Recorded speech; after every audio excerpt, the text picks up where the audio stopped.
எம்ஜிஆர்னா யார் தெரியும்ல? அவர் மாஸ்னா என்னன்னு தெரியும்ல?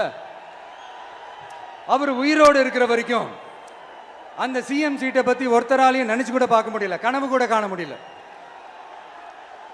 எப்படியாவது அந்த சிஎம் சீட்டை என்கிட்ட கொடுத்துருங்க, என் நண்பர் எம்ஜிஆர் திரும்ப வந்ததுக்கு அப்புறம் நான் திருப்பி கொடுத்துட்றேன்னு தன்னோட எதிரியை கூட மக்கள் கிட்ட கெஞ்ச வச்சவர் எம்ஜிஆர். எப்படி கெஞ்ச வச்சவர்? ஆனா இப்போ அவர் ஆரம்பிச்ச அந்த கட்சியை, எம்ஜிஆர் அவர்கள் ஆரம்பிச்ச அந்த கட்சியை கட்டி காக்கிறது யாரு?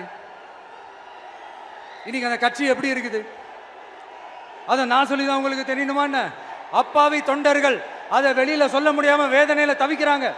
2026 சட்டமன்ற தேர்தலில் யாருக்கு ஓட்டு போடணும், எப்படிப்பட்ட ஆட்சி இங்க அமையணும்னு அந்த அப்பழுக்கற்ற அந்த தொண்டர்களுக்கும் ரொம்ப நல்லாவே தெரியும். அதனால என்ன வேஷம் போட்டுக்கிட்டு பாஜக இங்க தமிழ்நாட்டுக்குள்ள வந்தாலும் அவங்க வித்தை எல்லாம் இங்க வேலைக்கே ஆகாது.